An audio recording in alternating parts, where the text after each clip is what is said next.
Hi, I'm Ben. And I'm Carl. And you're listening to Secret Sonics.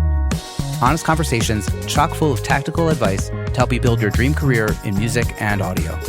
Whether it's skill development, mixing mindsets, personal branding, or work-life balance, we talk about ways to help set yourself up for success in the ever-changing music industry. Let's get started. Hey everyone, welcome back to Secret Sonics. This is part 2 of our conversation with mastering legend Dave McNair. In today's conversation, we talk about so many things, including why mastering to vinyl might be the ultimate audio challenge and how Dave plans to tackle it in retirement, the surprising power of broad EQ curves and crafting a polished professional sound, the magic of analog tape compression, why studying classic recordings from the mid-90s is crucial for developing your internal reference, and so much more. I think you're going to love this conversation. So with all that to say, here's part 2 of our conversation with Dave McNair here on Secret Sonics. I have a question, and it's sort of like you've had a long career and you've done a lot of things. Mm-hmm. You've gotten to this place now where you could kind of, if you wanted to, pick and choose a lot more of the clients that you want, and you could even pivot into the hi-fi world a little bit. Right. But I'm sure a lot of people listening to this are way in the first inning. If you were getting started today, knowing what you know now, if you wanted to choose the path of mastering and being as good a mastering engineer as you can be, right, working on the best quality, best sounding records being made, what would you do to get going in that path, knowing it's a long journey? What I would say, and I have some definite ideas on this, probably one of the mistakes that I made when I kind of pivoted from recording to mastering is, well, there's a couple things, but one of them is that you don't want to mess somebody's project up early on, even though you don't probably know as much as you should know, or you got a good concept, you got a pretty good ears, but maybe your room monitoring is not, there's deficiencies. You don't know exactly where the deficiencies are, but you work with less than, perfect sounding room, which is really the case for any mastering people. I mean, there's no perfect room, but I spent way too much time trying to improve my work as opposed to trying to get work. And it's kind of like, I don't know if it's like fear of failure. It's like, well, if I don't go and get work, I haven't failed yet, But at one point, my wife at the time said, look, you're going to have to make this work or get a real job. And I'll give you a year to make this work. Because I had 2 kids at that point.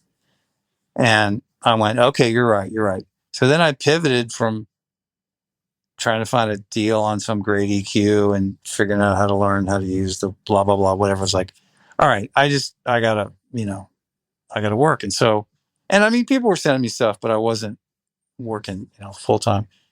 And I really spent time going after getting work. There's a lot of different ways to do that. You can go to local shows and meet the local bands. I preferred to do it online.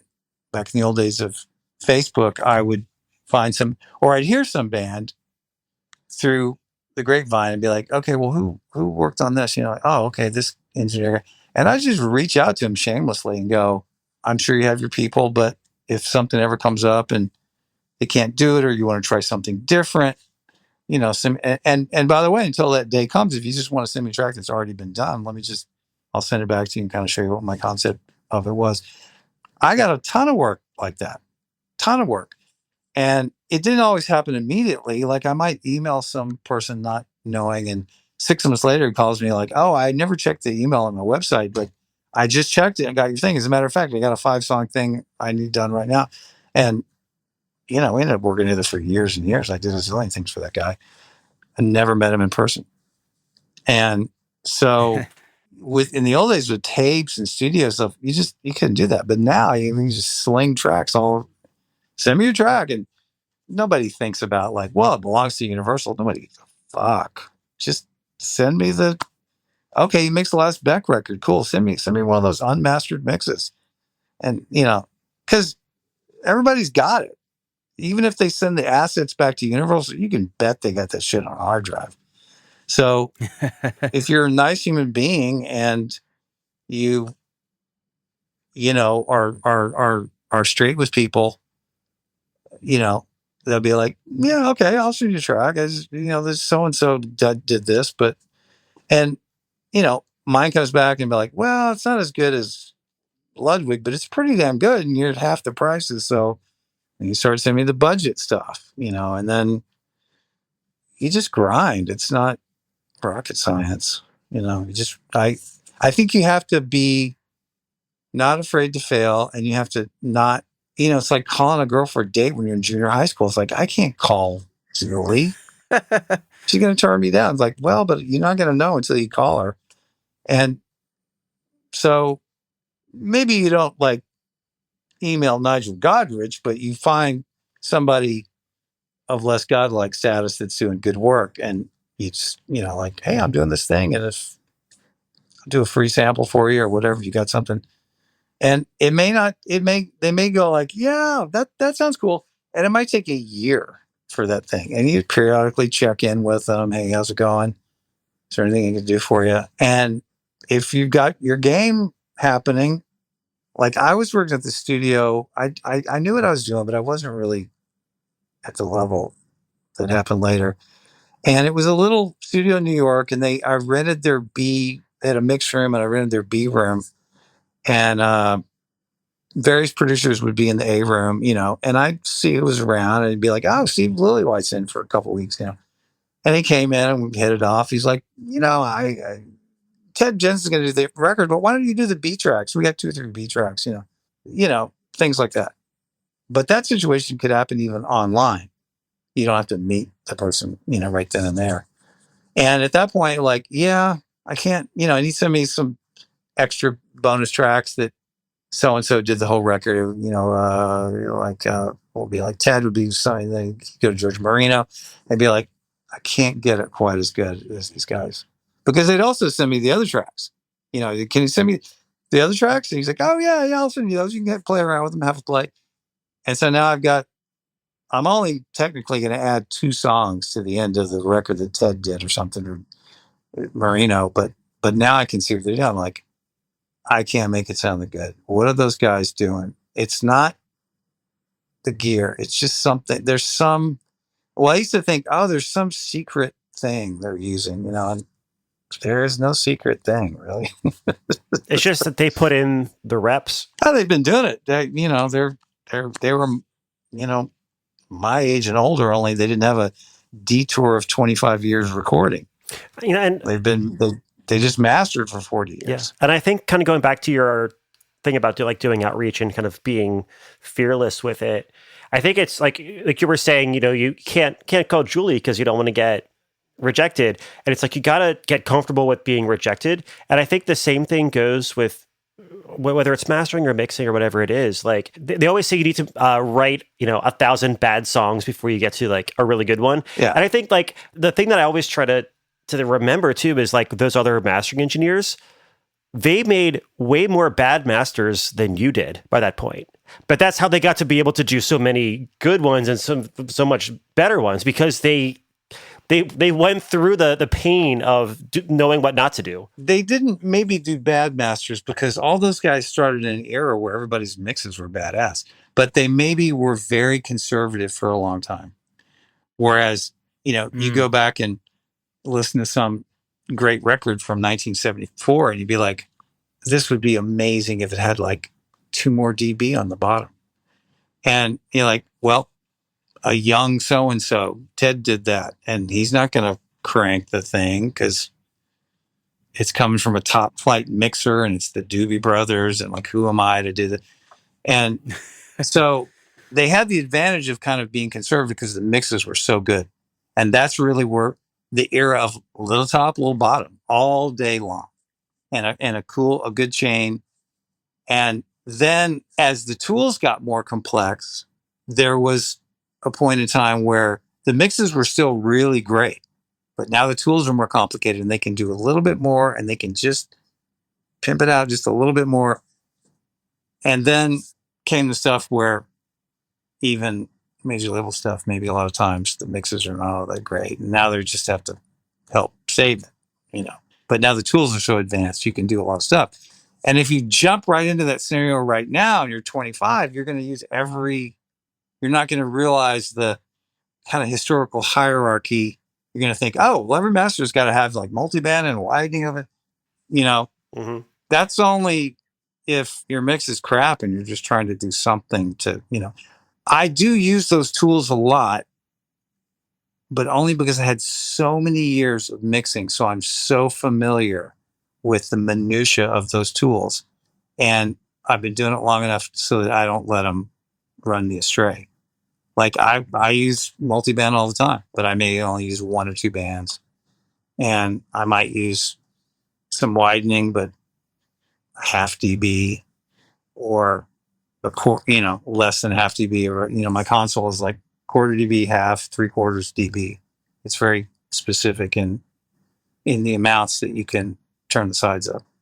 So some things I do very little, it's just almost nothing. But a lot of things, I will do a lot of little things, but I don't get lost in the weeds, and it still only takes me, even if it's really complicated, 25 minutes for a complicated one.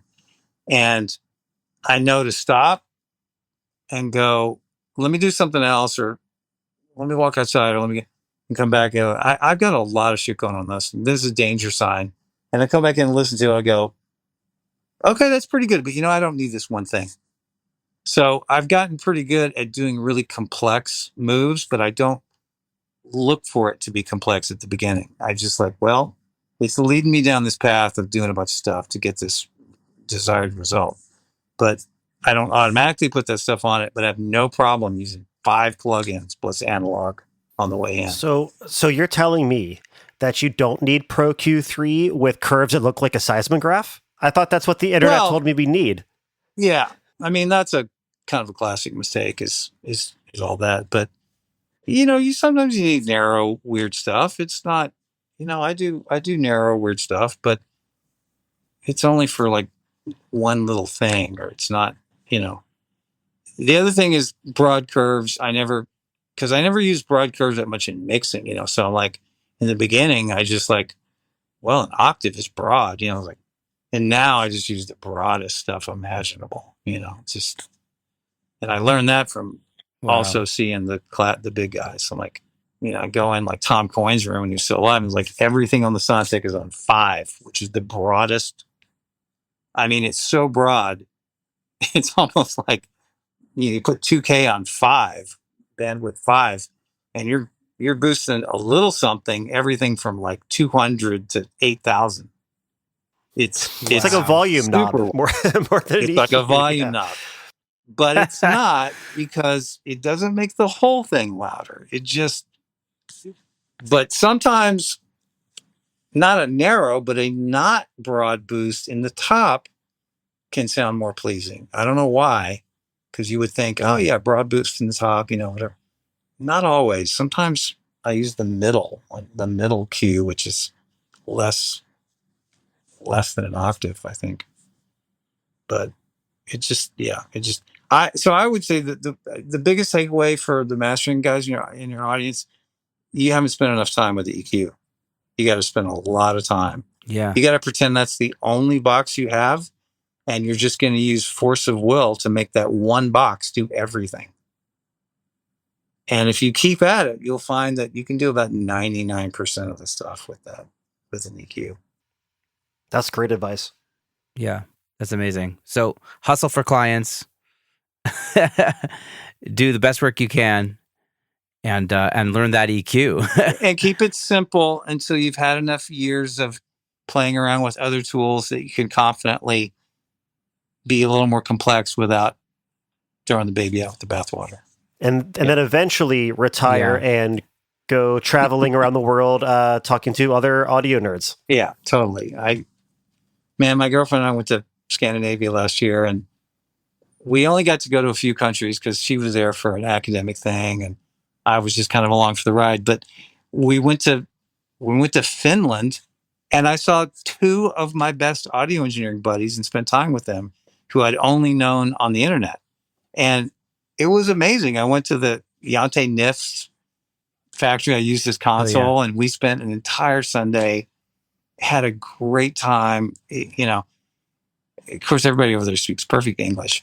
And then a couple of days later, I went to see my another mastering friend, Jaco Vital, he's got a Finnish last name I can't pronounce. Same kind of deal. He's got a great studio. He built everything. He's an electronics guy. They live out in the country. His wife's great. They got 2 little girls. We just hung out. They just cooked dinner for us. And, these are like audio engineer guys, and they're my people. And we just, it was amazing. The whole trip was amazing. And being able to see, some audio engineers that I'd known online for a long time. But I mean, Deontay and I had some FaceTime stuff when I discussed the console, what I wanted to different about it. But and Jaakko has been posting for a long time about he has a Scully lathe a lot like mine, but he actually repaired it all himself. The guy's like in electronics. He's one of these guys that all the stuff almost all the stuff in his rack he built himself, and his work is good. I listened to a bunch of stuff. I was like, dude, you're badass. So that's crazy. Yeah. It's a lot of hats to wear. Yeah. He said, well, the lathe took a long time because we had the twins in the middle of it. So I had to take a few years off. Yeah. Twins will derail your plans for sure. So. Well, kids in general. But I do hope to have the lathe back online toward the end of the year. And I have a specific plan for it. And I'll need to bring it back here because I don't want to have to go out to LA, but it'll sit out in LA for a while. And I may go out there and cut initially before I break it down and bring it back, but we'll see. So right now the only stuff left is here's where it usually lives, but it's not there, and it's the death.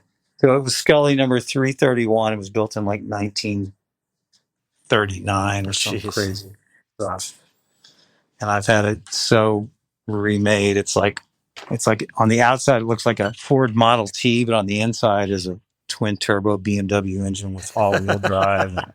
Wow. I mean that. Yeah, I was gonna say, like, if you want to get into the weeds with that, then check out the Attack and Release Show episode that you just did. That was amazing. Yeah, well, Dave, this is awesome. I don't want to keep you all day. That's cool. I hope there was and you gave us so much information. I just kind of rambled. But. Oh, absolutely. There was so much. There was gold in there. Yeah. Gold in them waters. Or mountains. I mean, I usually ask Golden them hills. I usually ask the host questions because I'm just talking about myself. But do you? I know, Ben, you do both mastering and mixing. Carl, no, I don't master. Okay, Carl, what's your primary? I do some focus, primarily mixing and additional production. So I love coming in when the production is like 97% there.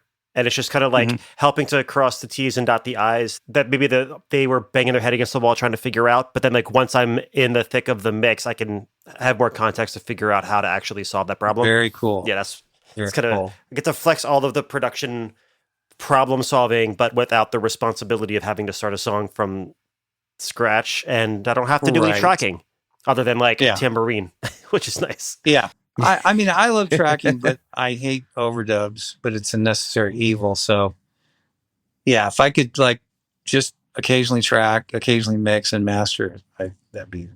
But that's what's so great about the audiophile thing is it's usually live. Yeah. And I have done plenty of live to 2-track sessions where, maybe we had a Pro Tools safety net, but at some point we didn't even have that. Like, let's just go to 2-track. And those are fun. The ultimate is to go live to the lathe. Oh my God. That's the only thing in all of audio I have not done.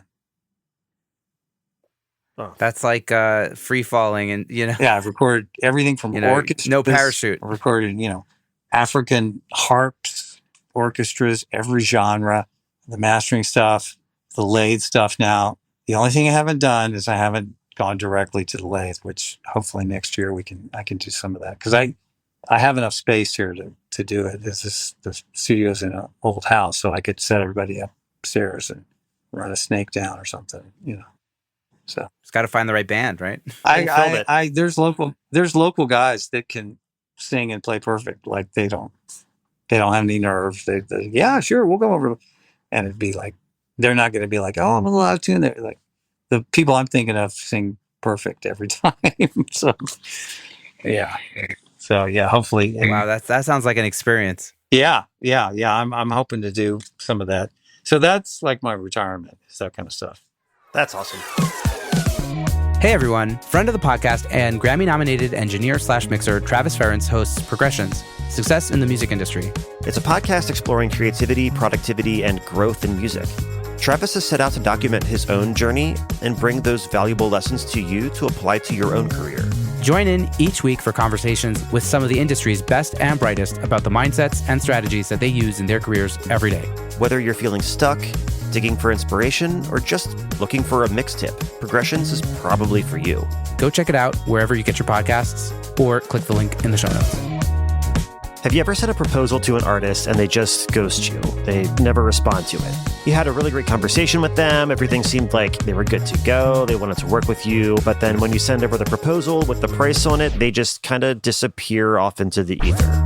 I'm teaching a free class on how to sell them on the experience of working with you and why that's so special, why you're so special. Don't worry if you can't make it to the live session of the class, because we're going to be recording it so you could replay it at any time whenever you want. It's called the Platinum Pitch, Proposals Clients Can't Refuse. If you want free access to the class, just click the link in the show notes and get registered today.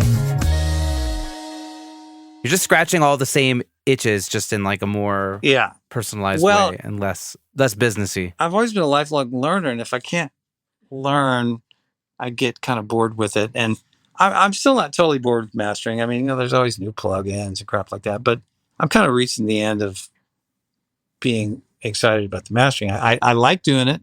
I love when it sounds great, but I would love something that allows me to learn something new, and the lathe definitely is that thing. And I by no means have it all figured out. It's, Yeah, I think that's like even like the thing that I find most common amongst audio engineers is this pursuit of lifelong learning. Like everybody in this industry, at least the people that tend to stick it out for a while, just keep wanting to learn and get better. Because it's the motivator. I think you're totally right. I think there's something about it that, there's such a learning curve initially. You have to kind of enjoy learning to even go through the pain of like figuring out how to. I remember that is so right. Well, when Pro Tools happened, that is so right. When Pro Tools happened, I'm like, oh, fuck this, I'm out of here. Fuck this. And it wasn't because I hated. It wasn't because I hated the sound, even though I didn't think it sounded very good. It's like, this is just so unmusical and un-rock and roll. I don't want to look at a screen and do all this stuff. Like and now the editing and like, it was like the early days of MIDI where you forget what the song is about and they're just listening for the timing of the MIDI fire in the drum machine. It was like, is that off a little bit? You guys may not remember those things. Yeah. Early MIDI was like, it was not perfect. And you'd be like, the drums feel kind of weird. Well, it's going, but it's MIDI and it's quantized. I don't care. It feels weird. And that has nothing to do with the music that you're recording. And so early Pro Tools, like into the 90s, I knew some people that who were very committed to it and had a big rig. But also the thing you may not realize is it crashed every fucking 15 minutes. Up until the 2000s, like early 2000s, the top of the line Pro Tools rig would crash religiously every half an hour. And I'd be like, I don't have time for this. This is bullshit. So that's part of the thing that drove me to mastering. Was around the 2000s when it became hard disk recording. I'm like, I don't really want to do that. Well, somebody asked me to mix a whole record and they were okay with me doing it at home and paying me a fair rate, like almost like a label budget rate. And I was like, okay. And I just like went out and bought a whole Pro Tools rig.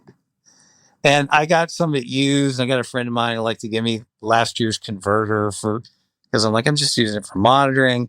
And I had some stereo speakers. I didn't even really have mixing speakers and headphones. And I just had the minimum amount of plugins. And I can go back and listen to that, like, first thing I mixed in the box. It was like Pro Tools 6.4 or something. I was like, it still sounds amazing because I had been doing it for so long that I'm being guided by what I want it to sound like. And it may not be the easiest way to get there. And maybe if I did the same thing now with better software, it'd sound like 5% better. But I could play you that CD. You're like, that sounds fine. And then the other thing that happened is I used to think, well, if I'm going to do this seriously, I really need to get some hardware. I need to look at SSL, just a few little things. And then I went, no, the mastering is where I'm really going. I'm not doing it full time yet. So I still have to take these mix gigs, but I'm not going to buy a bunch of hardware. That's not the thing. So I forced myself to work totally in the box as early as, 2002, 2003. Wow. And I always thought, well, my stuff is probably not as good sounding as if, I had good converters and I came out and I went to an SSL G series compressor, or maybe I had one bomb EQ on the vocal or an 1170. But it won't matter because it's close enough. But I thought, it's probably. And then I compared, I had a thing, I don't know, years ago, and I compared like one of those early in the box things with a record that I'd mixed on an SSL with all tape and mixed a half it. It sounded the same because I'm just making it sound the way I wanted it. It sounded just the same. Mm-hmm. Like I can't tell that this was, So I kind of lost. Okay, I have a solid awareness. The box stuff doesn't sound quite as good as it could or eventually will, but I can still get what I need to out of it now. So that helped me embrace the digital stuff with the mastering.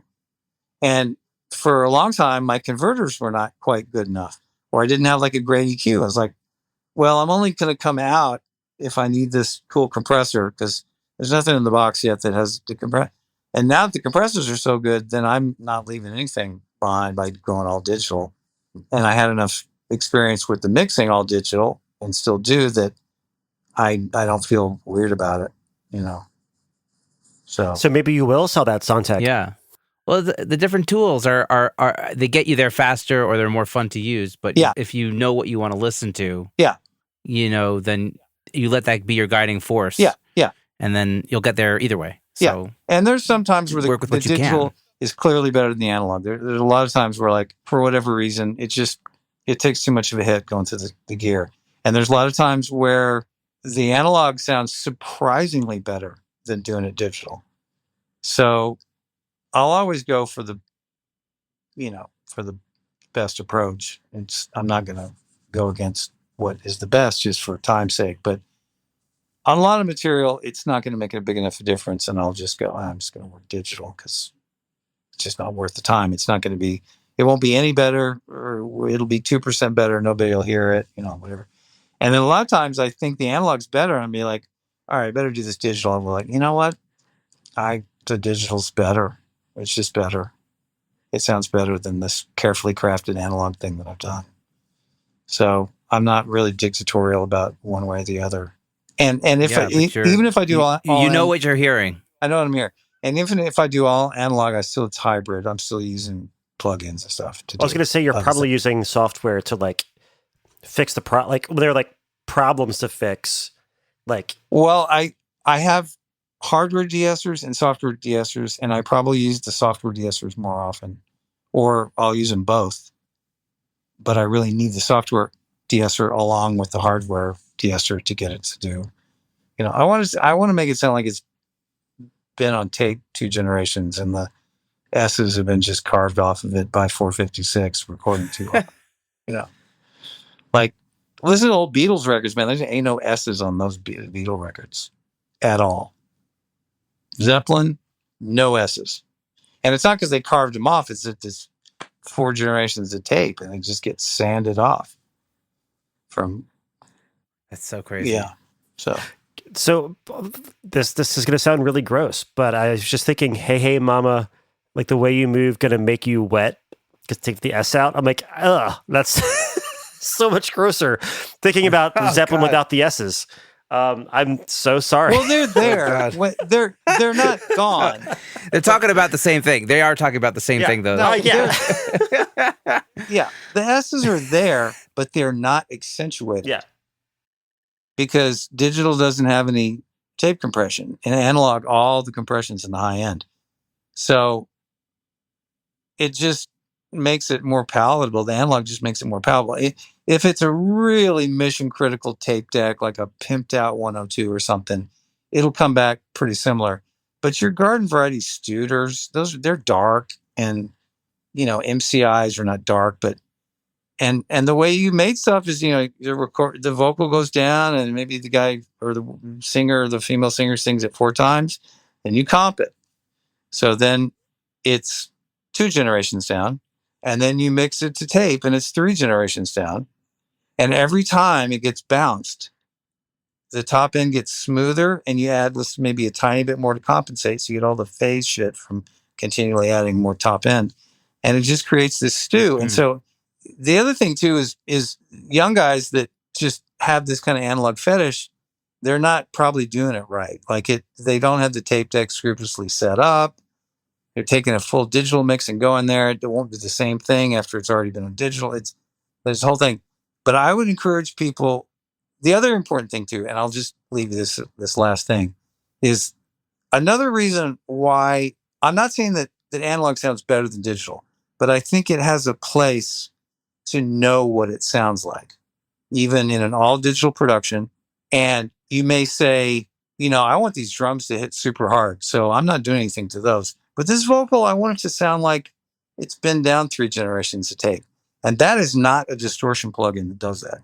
It's not going to, you have to micromanage the acceleration of the high end. You got to use a bunch of de-essers. You have to EQ it. It's got to be, it's not as simple as adding distortion. It's just not, because tape has a very complex transfer. The transfer curve is very complex. So if you want to know what killer analog stuff sounds like, the period immediately preceding digital audio workstations is the high point of analog. I would tell everybody to go listen to Fiona Apple's second record, When the Pawn.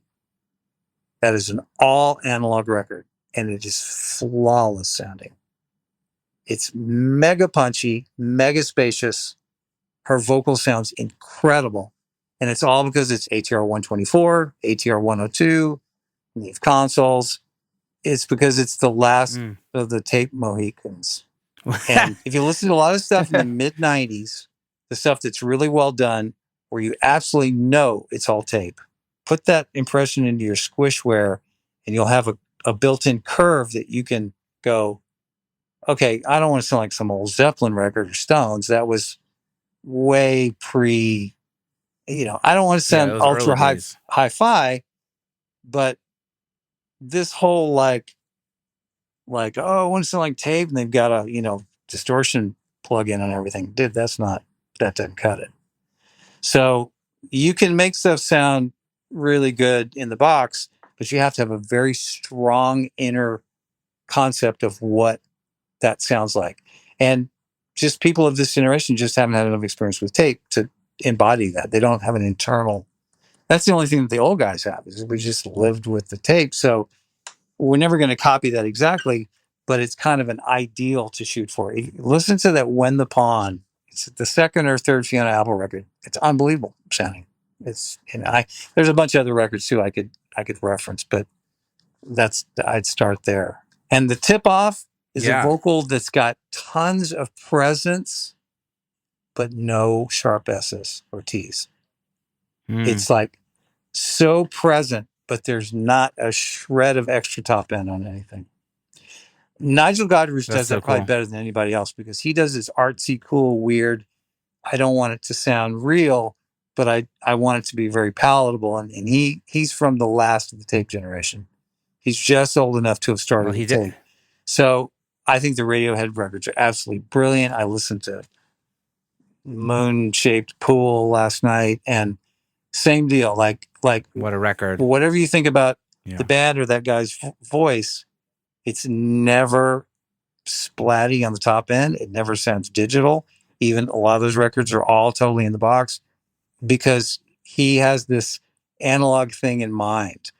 And he's not trying to make it analog, but it informs what he's going for. And so to that end, because I have that, the only thing probably I do in mastering that is kind of a weird fetish thing is I just de-ess the fuck out of everything. I don't want any sharp accelerated S. I don't want to take it off, but I want it to sound like it's, because 2 or 3 stages of compression on a digital vocal, all you're doing is amplifying the leading edge of the waveform. And unless you're compressing it, a microsecond or half a millisecond, the T and the S is always going through before the compressor. You can do that 2 or 3 times, and now the S's are 15 dB louder than they would normally be if somebody was singing that thing. And people have just gotten used to that. Oh, well, that's just how it sounds. That's not how stuff sounds. And I find it very annoying even if it's very clean and doesn't break up. I do not want to be assaulted by that S&T that's had absolutely nothing done to it. So I want to slow those down, sand them, and make it sound like it's a 251 going to an Ampex 124. And you can do This is it. amazing advice. Sometimes I'll use 3 different de-essers at the same time. Yeah. Yeah, I was gonna say, like, when I'm mixing vocals, like, it's pretty normal for me to use like 3 or 4 de-essers, all just doing like very little, but it's like, because I do a lot of like pop and like pop adjacent stuff. So like it ends up being loud compressed vocals and a loud compressed end result. But it's like, yeah, if you're not counteracting all that compression with the de-esser, by the time it gets to the end, like no de-esser is strong enough to do it in a way that doesn't sound like garbage. Yeah. But I will try. I mean, I even have these rare and amazing sounding de-essers out of a Neumann cutting rack. And so these are to protect the cutting head. And I use them on digital mastering because they have a very unique sound to them. And then I've got this thing, which a lot of people have. And then I've got at least 3 or 4 software things that I use. But I wanted to just circle back really quick that here's a tip for you, Carl and Ben. If you've got an SE vocal, or maybe it was dark and you need to really brighten it up, or whatever the case may be, that the S's and T's are beyond what you want them to be. Traditional de-essers obviously are great. I mean, I think just the Waves de-esser is great. Weiss de-esser is great. But try this out. There's probably a couple of different implementations of this. I use the UAD version in my old ancient Pro Tools rig. I'm up to Pro Tools 9 now in my rig. So yeah. So I use the Fatso. They make a Empirical Labs or something? Empirical Labs Fatso. And I don't use any of the compression. I just use, it says warm. And I adjust the input and the warm is a click until the S's and T's get like 5 or 6 dB. And it does it in a very different way than any de-esser. It will attack a really bad 2.5K just as much as 10K. Try the warm setting on a Fatso. No compression, just that warm setting. This is on their plugin, right? On Not their on plugin. the box. But because the way you instantiate it is just a number of clicks, there's no continuous thing. You'll have to sort of use the input level along with the clicks. You may have to turn up or turn down the thing. Like the 3rd click may not be enough and the 4th click will be too much. So you just turn the input level down a little bit, compensate for some more output level. Whoa. That thing, let me tell you, that I think George Messmer told me that like he'll put that on an acoustic guitar or a banjo and nuke it and then parallel it with an unnuked banjo and acoustic guitar. But killer on vocals. I mean, have I used it on drum overheads? Maybe not, but probably be good on really splashy, trashy overheads too. Okay. Yeah, try the Fatso warm and tell me. Get back to me and let me know. All right. That's amazing. Well, Dave, I feel like we've taken enough of your time and you've given us so much so much amazing information. Yeah, we really, really appreciate it. Yeah, that was awesome. Like just like the advice in the last, like, I don't even know, last 25 minutes. I'm just trying to cram tips and stuff in there. You know? No, it's so good. It's like, I love how it's like so different than the last episode we did together, so different than the episodes that even you did with the Attack and Release show. So like, trying to repeat. There's just so much to learn from you. Too much stuff. In your words, the 9th inning, there's just so much information that you've gathered. I'm kind of in the I'm in like, what's the first half of the bottom top. of the 9th? I'm in the top of the 9th. Yeah, I'm not quite the bottom yet, but yeah. I think it's gonna be a very long 9th inning. I hope so. I mean, I'm my kind of cynicism aside, I still love doing it, and I just want to do it a little bit more my way than just, that's all. And I don't want to be unfair to people. Yeah. But if you're out there and you think, if you got a 4-song digital thing, try and get it to me before the end of the year. I love it. I do Broadway soundtracks. I've done a bunch of those, and those don't go to vinyl. I'll probably continue doing those because they're really fun. I did a couple of big ones last year, but those are kind of fun because it's just change of pace, Broadway stuff. But yeah, I'll still keep doing it. So you'll half retire. All right. Yeah. Man. Well, Yeah. Dave, That's the way thank to you do so it. much. Ben, Thank you guys. Ben, thank you so much. You guys are both so wonderful, and this was Thank great. you. Thank you for spending your afternoon with me. Ben, great to see you again. And Carl, great to meet Yeah, you for the likewise. first You time. too. I love what you guys are doing with the podcast. And I always watch the little blurbs. Your guests are universally amazing. I haven't had time much to go back, but I'm going to go back now and check out some Secret Sonics from the last couple of months and check out some ones I missed, because believe it or not, I actually listen to audio podcasts because I'll pick something up. I'm trying to find something that I don't know, and somebody will say, "Hey, I do it like this." I'm like, I never thought about that. It's that love of learning. Yeah. Insatiable. That's how, probably might have been how I met Ben. It's definitely how I met the Attack and Release guys. I listened to their stuff and I sent them a thing, and I was like, "Man, I love you guys' podcast. It's cool." So.